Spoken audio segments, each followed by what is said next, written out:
నమస్తే, welcome to our channel. నేను మీ శాలిని.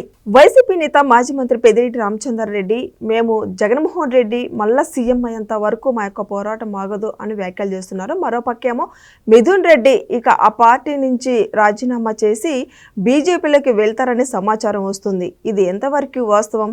దీని మీద పూర్తిగా విశ్లేషించడానికి మనతో పాటు స్టూడియోలో ఉన్నారు senior journalist doctor Kanakadurga Vadlamani గారు ఉన్నారు. వారిని అడిక్షలను తెలుసుకునే ప్రయత్నం చేద్దాం. నమస్కారం మేడం. నమస్తే అండి మేడం, మొన్న మిథున్ రెడ్డి బెయిల్ మీద బయటకు వచ్చిన తర్వాత పెద్దిరెడ్డి రామచంద్రారెడ్డి మాట్లాడుతూ అక్రమంగా అరెస్ట్ చేశారని ఒక పక్క మాట్లాడుతూ నెక్స్ట్ జగన్ సీఎం చేసేంత వరకు మా యొక్క పోరాటం ఆగదా అని మాట్లాడుతూ మరోపక్కేమో మిథున్ రెడ్డి ఏమో బీజేపీలోకి వెళ్ళే అవకాశం ఉందని సమాచారం వస్తుంది. ఇది ఎంతవరకు వాస్తవం అంటారు మేడం?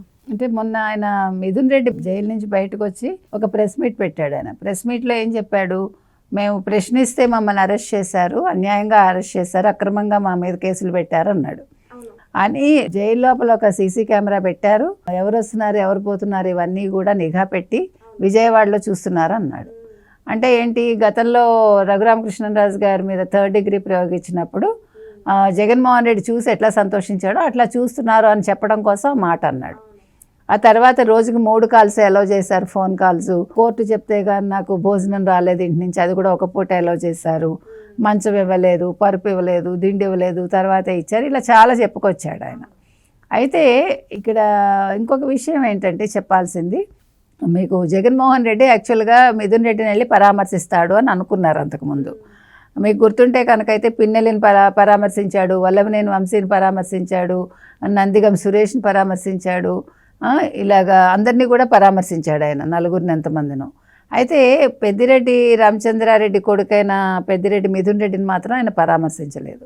ఇంకొక విషయం ఏంటంటే, పెద్దిరెడ్డి రామచంద్రారెడ్డి జైలు ఎదురుగుండానే ఒక ఇల్లు తీసుకున్నాడు, తన అనుచరులను పెట్టుకున్నాడు, చాలా హంగామా చేశాడు, అన్నీ అయ్యాయి. జైలు నుంచి బయటకు వచ్చాక మాట్లాడడంలో జగన్ అండ నాకు చాలా ఉంది, జగన్ నా వెంటే ఉన్నారు, వారి కృతజ్ఞతలను ఒక పక్క మిథున్ రెడ్డి చెప్పాడు. మరో పక్క నిన్న ఇవాళ వస్తున్న మా విషయం ఏంటంటే, వీళ్ళని అసలు పట్టించుకోవట్లేదు జగన్మోహన్ రెడ్డి, మిథున్ రెడ్డి అపాయింట్మెంట్ అడిగినా ఇవ్వలేదు. సో పెద్దిరెడ్డిని మిథున్ రెడ్డిని పక్కకు పెట్టే యోచనలో ఆయన ఉన్నారు అని తెలుస్తోంది. సో పెద్దిరెడ్డి ఓ పక్క మళ్ళా జగన్మోహన్ రెడ్డి ముఖ్యమంత్రి అయ్యే వరకు మేము ఆయనతోటే ఉంటాము, అవిశ్రాంతంగా పోరాటం చేస్తాము, ఆయన్ని పెట్టుకునే ఉంటాం అన్నట్టుగా మాట్లాడారు. మాకు జగన్మోహన్ రెడ్డి అండ ఎప్పుడు ఉంది అన్నట్టుగా వాళ్ళు చెప్తున్నారు. అయితే మిథున్ రెడ్డి ఎందుకు మరి ఈ నేపథ్యంలో బీజేపీలోకి వెళ్ళిపోతారు? ఇప్పుడు మీకు విజయసాయిరెడ్డి ఎందుకు వెళ్ళిపోయారు? అవసరం కోసమే వెళ్ళాడు కదా. ఇక్కడ పక్కకు పెట్టారు, నెంబర్ 2గా ఉన్న విజయసాయిరెడ్డిని పక్కన పెట్టి సజ్జల్ని తెర మీదకి తీసుకొచ్చి సజ్జలతో అంతా నడిపించారు. అంతకుముందు సలహాలు ఇచ్చిందంతా కూడా విజయసాయిరెడ్డి. తర్వాత గోవిందప్ప బాలాజీ వచ్చాక గోవిందప్ప బాలాజీ ద్వారా ఈ లిక్కర్ స్కామ్ మనీ అంతా వాళ్ళు డొల్ల కంపెనీలు ఏ రకంగా పెట్టారు ఇవన్నీ అందరికీ తెలుసు. అయితే ఇప్పుడు మిథున్ రెడ్డి ఎందుకు వెళ్ళిపోతాడు అంటే, ఇక్కడ 2 రకాలండి. ఒకటి, మిథున్ రెడ్డి నాటకమైన ఆడుతూ ఉండాలి, అంటే జగన్మోహన్ రెడ్డితో నాకు సత్సంబంధాలు లేవని చెప్పి బీజేపీతోటి మంచి చేసుకుని వెళ్ళిపోతాడా? ఎందుకంటే ఇవాళ లిక్కర్ స్కామ్లో పీకల్లోతు మునిగిపోయాడు మిథున్ రెడ్డి. జగన్మోహన్ రెడ్డి తర్వాత మిథున్ రెడ్డి, అంటే రాజకేశ రెడ్డి ఎలాగా ఉన్నాడు. సో కేసులు తప్పించుకోవాలంటే బీజేపీలోకి వెళ్ళాలి. అందుకని ఇవాళ జగన్మోహన్ రెడ్డితోటి విభేదించినట్టు నటించి బీజేపీలోకి వెళ్ళిపోయి తన్ని కాపాడుకోవడమే కాకుండా జగన్మోహన్ రెడ్డిని కాపాడడానికి ప్రయత్నిస్తాడా? ఎందుకంటే మిథున్ రెడ్డికి ఎప్పుడైతే బెయిల్ వచ్చిందో అప్పుడే చాలా కాంట్రవర్సీ కూడా వచ్చింది. మిథున్ రెడ్డి ఎలా బయటకు వస్తాడు, ఎందుకు ఇచ్చారు, బీజేపీ వాళ్ళ కుట్ర ఇది, అమిత్ షా మోదీ దీని వెనకాల ఉన్నారు, ఇలా రకరకాలు వచ్చాయి. సో ఇప్పుడు కనుక మిథున్ రెడ్డి బీజేపీలో చేరితే ఆ వ్యాఖ్యలకి బలం చేకూరినట్టు అవుతుంది ఖచ్చితంగా.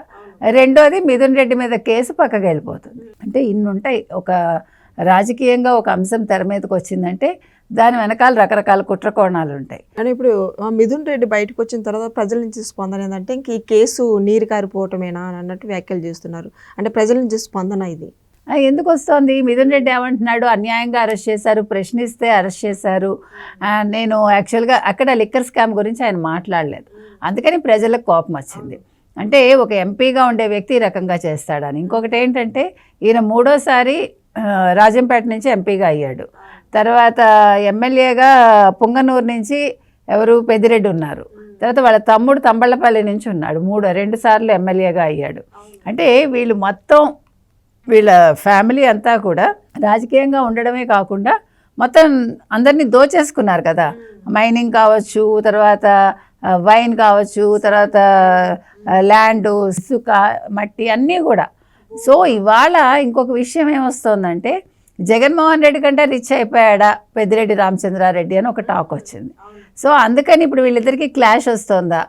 అందుకనే ఇప్పుడు జగన్మోహన్ రెడ్డి ఉత్తరాంధ్ర మీద దృష్టి పెడుతున్నాడు అంటే ఇక్కడ పెద్దిరెడ్డి హవా తగ్గించడం కోసం ఉత్తరాంధ్ర వైపు దృష్టి పెట్టాడా, వీళ్ళని పక్కకు పెట్టడానికి ప్రయత్నిస్తున్నాడా?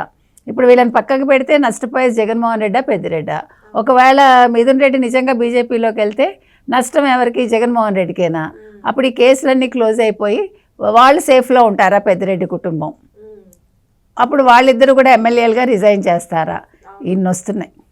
కాబట్టి ఈ మిథున్ రెడ్డి ఒకవేళ బీజేపీలోకి వెళ్తే నెక్స్ట్ జరగబోయేది ఏంటి అనేది చాలా ఉత్కంఠగానే ఉంటుంది. మేడం మరి ఇప్పుడు పార్టీ పరిస్థితి ఏంది మేడం? ఇప్పుడు అందరూ ఒక్కొక్కరు రాజీనామా చేసి వేరే పార్టీలకు వెళ్ళాలని ఆలోచనలో ఉన్నారు. వైసీపీ నేతల్లోనే చర్చ కూడా బాగా జరుగుతుంది. ఏమంటారు మేడం పార్టీ? అంటే ఇప్పుడు మీకు ఒక క్లారిటీ వస్తుంది కదా. అంటే మిథున్ రెడ్డి కోపం ఉంటుంది, నన్ను వచ్చి జగన్మోహన్ రెడ్డి పరామర్శించలేదని. తర్వాత ఈ 4 రోజుల్లో కూడా వాళ్ళకి అపాయింట్మెంట్ దొరకలేదని మనకు తెలుస్తుంది. సో ఇప్పుడు ఇతను కనుక బీజేపీలోకి వెళ్ళిపోయారు అనుకుంటే మీకు 2 ఎమ్మెల్యే సీట్లు కూడా పోయినట్టే. ఆల్రెడీ 6 కొత్త ఎమ్మెల్యేలు అక్కడ రెడీగా ఉన్నారు, కొత్త ఎమ్మెల్యేలు కోపంగా ఉన్నారు.